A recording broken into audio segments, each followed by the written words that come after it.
Firstpost reports from the world's second largest continent. Hello, I'm Alison Lagrange. A very warm welcome from Durban, South Africa. We get you the news and the newsmakers from Africa. From elections to climate change to innovations and opportunities. As the world's attention shifts, we report from Africa, the heart of the global South. Join me every weekday live on Firstpost.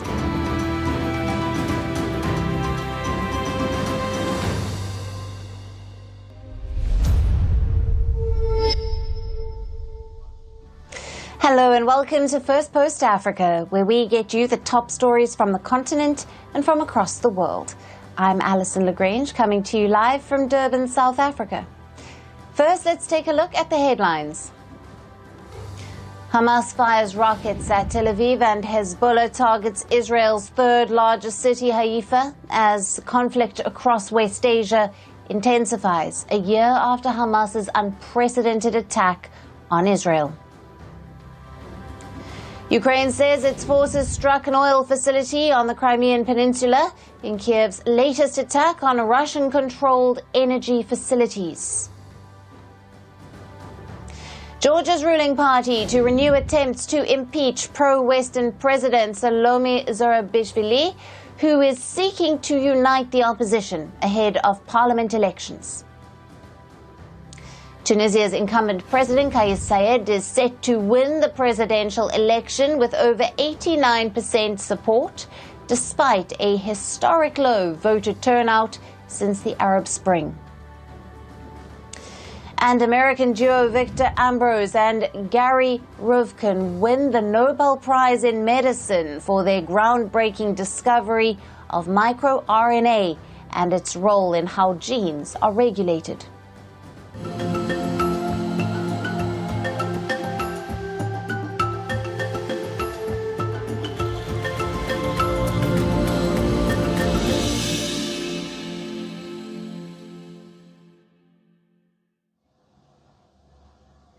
Hello and welcome. It is October the 7th, 2024, which means it has been a year since Hamas's attack on Israel, and almost a year since death, devastation and destruction has gripped Gaza. It's been 365 days since the unprecedented Hamas attack on Israeli territory, which was followed by Israel's daily bombardment of the Gaza Strip. The war in Gaza is not just far from over. It has, in fact, snowballed into a larger conflict across West Asia. And nearly 1 year on, its impact has been echoing all across the world. Cities across the world have been witnessing protest rallies, calling for an end to the Israel-Gaza war. These protests were also held in South Africa. Thousands hit the streets in major cities across the country, including Cape Town, Johannesburg and Durban, to mark support for Palestinians. People were seen waving Palestinian flags and chanting anti-Israel slogans. South African protesters accuse Israel of genocide and racism. In Cape Town, protesters walked to Parliament, where they handed over a memorandum calling for the government to isolate Israel through sanctions and boycotts. Protesting the illegal occupation of the Palestinian land, and we are protesting what is happening in South Africa with our own people here as well. So there's the occupation in Palestine, there's the current bombing in Lebanon, there's the illegal occupation and siege in Syria, in Iran, in Yemen. I stand with Palestine, and I feel like this march will maybe represent more of why everyone needs to stand with Palestine. Elsewhere in Africa, pro-Palestinian rallies also took place in Morocco on the eve of the October 7th attack. Now, these protests in capital Rabat were among the largest demonstrations in months. Thousands of Moroccans from across the country gathered to march past the country's parliament. They called for justice for Palestinians and demanded the Moroccan government revoke its 2020 agreement formalizing its ties with Israel. We are here in solidarity with the Palestinian and Lebanese people who are facing the arrogance of Israel that does not respect any principle or any international convention. Israel is not respecting any laws and is waging an aggressive war against these people. Morocco was among the 4 Arab nations that signed the historic Abraham Accords that were brokered by then U.S. President Donald Trump. The UAE, Bahrain, Sudan and Morocco agreed to normalize ties with Israel under the deal. Though the Moroccan government has condemned the war in Gaza, it has retained its ties with Israel. Now, the ongoing war in Gaza has affected the stance of African countries toward Israel that had seen an improvement in recent years. Several African nations have voiced criticism against Israel as the Palestinian death toll has surpassed 41,000. Leading Africa's campaign against Israel is South Africa. In December last year, Pretoria took the world by surprise by launching a case against Israel at the International Court of Justice, or the ICJ. It asked the World Court to rule on whether Israeli aggression in Gaza amounts to genocide. This case was brought by South Africa amid rallies against Israel in the country. Be it students, politicians or activists, South Africans demanded action from the government to protect Palestinians. Historically, South Africans have supported the Palestinian cause. From the days of Nelson Mandela, who led South Africa's fight against apartheid and founded the African National Congress. Many South Africans see the struggles of the Palestinians as similar to theirs against apartheid. Hence, Pretoria's stance against Israel has been unequivocal. Now, in July this year, in a landmark opinion, the ICJ asked Israel to end its illegal occupation in Gaza and said that it should stop settlement activity in the occupied West Bank and East Jerusalem as soon as possible. Though the ICJ rulings are not binding, it does carry political weight. It also marked the first time the World Court delivered a position on the legality of Israeli occupation. Over the past few months, South Africa's case at the ICJ has snowballed into a larger global affair. A growing list of nations have either formally applied to intervene in the case or declared their intent to do so. These include Egypt, Turkey, Libya, Nicaragua, Mexico, Colombia, and also European nations like Spain and Belgium. It has also faced strong opposition from Israel's partners, including its biggest ally, the United States. Washington has said that allegations of genocide against Israel are unfounded. Israel has also been reportedly lobbying the U.S. Congress to pressure South Africa to drop its case at the ICJ. But South Africa has refused to back down until the World Court makes a finding. Pretoria will be filing its memorial this month, 1 year on as the fighting escalates across West Asia and as the death toll continues to mount further with each passing day. Will South Africa receive more political support for its fight against Israel, or will it bow to the growing diplomatic pressure? And how will South Africa's campaign impact its foreign relations? Now, for more on this, we have with us Sayanda Sishiwigzil. She is a political commentator and journalist, joining us live from Johannesburg. Thanks for being with us, Sayanda. Thank you for having me, Alison, and good afternoon to all of the Firstpost listeners and internationally overseas as well. Now, a year since Hamas launched its attack on Israel. With the anniversary, South Africa has witnessed huge protests in support of Palestinians. What are the historical and political contexts that have led to South Africa filing their case against Israel at the ICJ? South Africa suffered from a horrific history of the separation of races, which was an institution known as apartheid. And what apartheid basically did was that it separated people according to their race. and their class. And so for example, what's happening in Palestine, there are certain places that Palestinians are not allowed to enter. Also here in South Africa, there are certain places where if you're a Black person, you are not allowed to enter. There was job reservation, so there are certain jobs that Black people are not allowed to enter into. Similar thing is happening in Israel. There are certain jobs that Palestinians are just not allowed to enter into, and there are certain jobs that are reserved only for Israeli people. There's also the issue of occupation. So here in South Africa, we had a system known as Bantustans, where basically it rendered Black people to be stateless. It meant that we did not belong to the state of South Africa, that we were just here living on the permission of the white state. In Palestine, a similar thing is happening right now, where Palestinians are actually not seen as belonging to their own country. They don't have any semblance of self-determination. Their borders are controlled by Israel, and they cannot enter and move into certain spaces within their territory, such as in the West Bank, because they are occupied by Israel illegally. And so what we are seeing here historically is a lot of similarities to what we went through in apartheid. And if there's apartheid that is happening in one country, we as South Africans cannot and will not tolerate apartheid happening anywhere in the world. So it is our responsibility, and it is the responsibility of our government, also and the responsibility of DIRCO, to lead our human rights effort in our foreign national agenda, to make sure that apartheid everywhere the world over is destroyed. And so right now there's currently apartheid that is happening in Israel. There are Palestinian citizens who are being told that there's nowhere that they can go. They have no access to water and electricity. They're currently being bombarded. There are no schools or hospitals to speak of,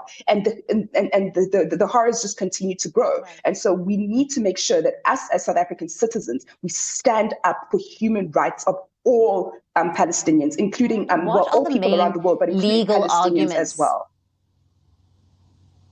The main legal arguments are basically the Geneva Convention. What is the main? Yes, right. Sorry, Alison. So the main legal arguments are the Geneva Convention. So the Geneva Convention of 1948 clearly states that you cannot target hospitals, you cannot target schools, you cannot target civilians either. And so this is the basis of the ICJ case that was brought, that South Africa brought to the ICJ, which basically the ICJ ruled and said that yes, indeed, there are aspects of the Geneva Convention that are being contravened by Israel, and so Israel needs to stop occupying the illegal territories that they are occupying. And need to stop targeting hospitals, schools, and civilians in their bombardments in this war. And how does the ICJ's jurisdiction apply to this case? And what are the potential outcomes of the court's ruling? So how the ICJ's jurisdiction, how they are legally able to be arbiters in this case is because Israel is signatory to the Geneva Conventions of 1948. And so because they are a state, they are a recognized state by the UN, even though Palestine is currently not, because Israel is a recognized state, it means that they are signatory to the Geneva Convention. The Geneva Convention means that there are certain things that you're not supposed to do, such as bombing hospitals, right, bombing schools, targeting of civilians. These things are not allowed under international law when you're fighting another nation. And so it looks as allegedly that Israel is doing this, even though we can see the evidence that this is taking place. And so what South Africa is doing is saying that they need to make sure that they go to the international court in order to have these activities be declared as illegal. You rightfully pointed out in your introduction that the ICJ does not have any legal binding. They're not a legally binding institution. However, there are political ramifications to these kinds of rulings. And now we are seeing that the USA is actually now legally or illegally complicit in a genocide that is currently taking place. And how might this case impact international relations and the broader geopolitical landscape, particularly in the Middle East and South Africa? Well, right now we are currently seeing the actions and the things that have been going on, the activities that have been going on in Gaza start to spill out into the Middle East. We're seeing that Lebanon there's been bombings that have been happening in Lebanon. There has been action that has been taken from Iran. The Houthis rebels have been controlling the Red Sea. So there has been an outspill of conflict that has been going on in the Middle East as a result of what is happening in Gaza. But what we need to actually look at is what are the institutions from the Middle East and from Africa actually doing in order to protect their citizens and to make sure that they stand up for themselves. Because you now know that the UN is currently controlled and is captured by Western powers who are honestly on the side of Israel, and that is very, very clear to see in the veto rights that in the vetoing that is coming from the USA, and the veto rights and using their veto against Palestine being adopted as and being recognized as a world state. And so what we need to do as African continent in particular is make sure that we strengthen our position within the United Nations, push more for reform within the Security Council. Otherwise, there is nothing more that the United Nations can do. Just this week, the UN General Assembly overwhelmingly voted 134 nations voted in majority of Israel ending its occupation, which means that if you go and take this to the Security Council and the USA picks up its hand and vetoes against this notion, it means that 100 and something countries will not see, their rights and their self-determination come to light in the United Nations, which is a democratic process, because of these veto rights that these 5 nations have. And so it is incredibly important that the African continent, in particular the Middle East continent as well, really just consolidate their power and see where it is that they stand within the United Nations, because they definitely need to have some sort of reform that comes from the Security Council. Otherwise, there will be no kind of change that comes for the people of Palestine if this carries on the way that it is going within the United Nations. Right. Ayanda, thank you very much for being with us on First Post Africa. As always, great to speak to you. Thank you for your analysis and explanations here. Thank you.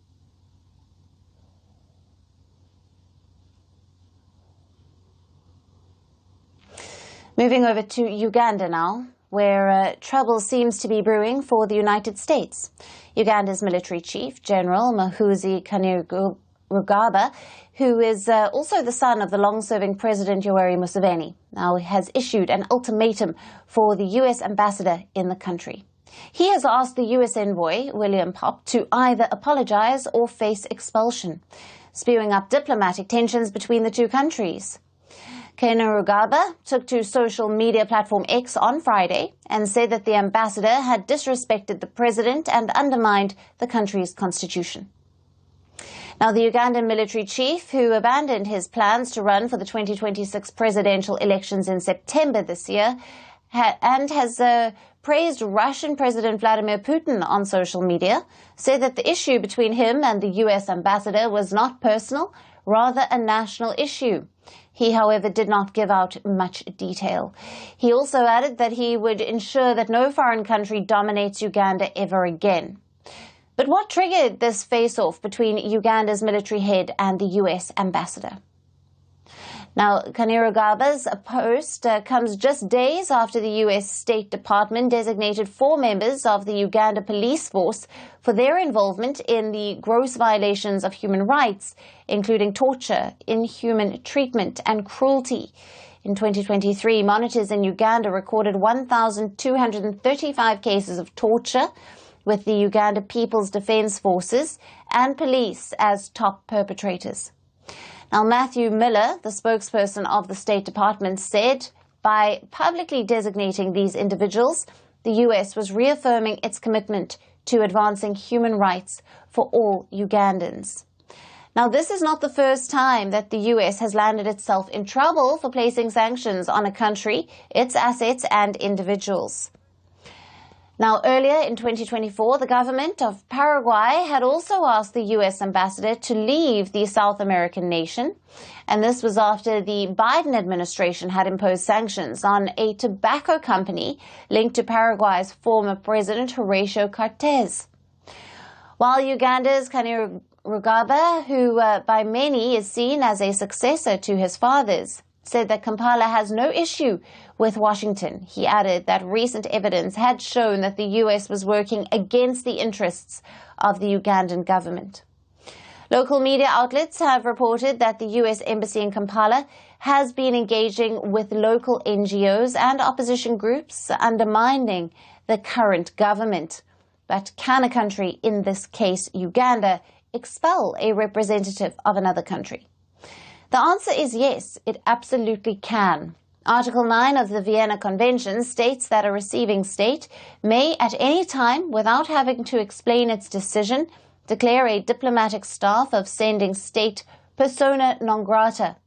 Once declared persona non grata, the staff usually has 24 to 48 hours to leave the country. Now let's look at how long Uganda's relation has been with the United States. Now, the US had established diplomatic relations in October of 1962 with Uganda.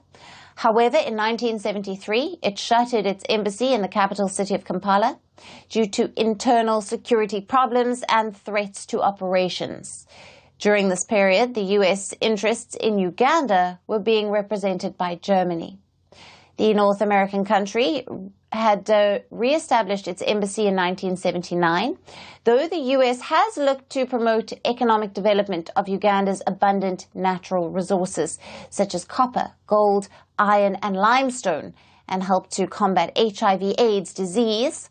It has also been trying to sanction individuals involved in corruption or torture and to champion fair human rights for Ugandan citizens. Now, in May, Washington had designated 5 current and former Ugandan officials, including the Speaker of Parliament, Anita, for their involvement in significant corruption or human rights violation. Now, while the military chief had given Ambassador Pop, who took over the position in September of 2023, until today to apologize, the U.S. mission in Uganda said on Monday that neither the embassy nor the ambassador had received any formal requests for an apology from the government.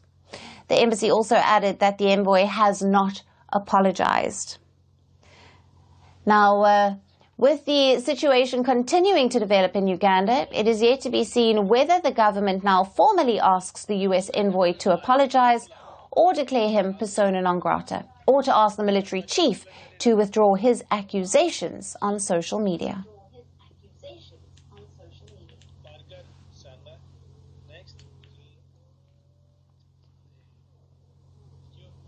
Now, for our next story, we talk about Africa's economy. Some of the world's fastest growing economies today are from Africa. The resource-rich continent accounts for around 1/5 of the Earth's area. It is home to more than 1.4 billion people, representing 18% of the total world population. As per the International Monetary Fund, or the IMF, Africa's GDP now stands at $2.8 trillion.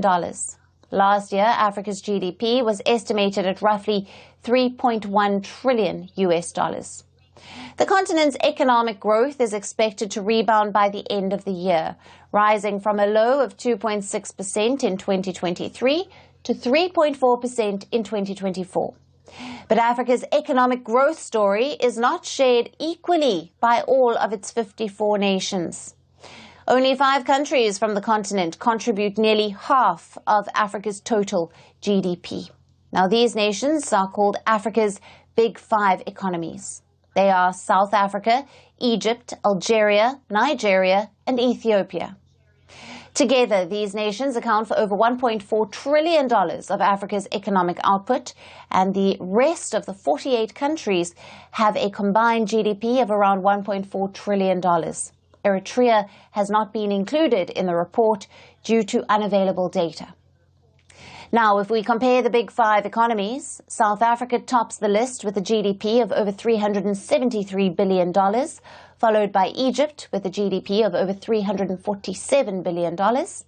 Algeria's economy is valued at over $266 billion, Nigeria over $252 billion, and Ethiopia rounds out the list with a GDP of over $205 billion. Collectively, these Big 5 economies represent a population of approximately 569 million. Even though these countries collectively produce huge economic output, their economic structures are very different. For South Africa, its financial and manufacturing sectors have helped it become Africa's biggest economy. Its mining industry also plays a vital role, contributing around 8% to GDP. South Africa is a significant global producer of platinum, group metals and gold, and also exports these resources. Then comes Egypt, whose strategic location has helped it to play a major role in global trade. Egypt controls the Suez Canal, which is very crucial for world trade. It's estimated that a staggering 12% of global trade travels through the Suez Canal every year. Now, Egypt charges fees from ships passing through the canal, which generates huge revenue for the nation. Additionally, Egypt is also a tourism hotspot. Its historical pyramids attract a lot of tourists each year and contributing significantly to the economy. Moving on to Algeria, the North African nation is heavily reliant on its natural gas exports. The country is one of the leading exporters of natural gas globally. The economic growth in Nigeria in the west is also largely from its energy sector, but the country focuses on crude oil. Nigeria is Africa's largest crude oil producer. And lastly, Ethiopia's economic growth is driven by agricultural sector. Unlike the other big economies, Ethiopia is the world's fifth largest coffee exporter. Even though the East African nation has seen significant industrial development, agricultural activities support the livelihoods of a large portion of the country's population. With the biggest, youngest population, Africa is expected to see significant economic growth in the coming year. But currently, the pace has been slow. Political and social instability, along with the rising conflicts, have resulted in an uneven economic growth in Africa. With many nations still devoid of significant investments, can Africa turn around the stark economic disparity?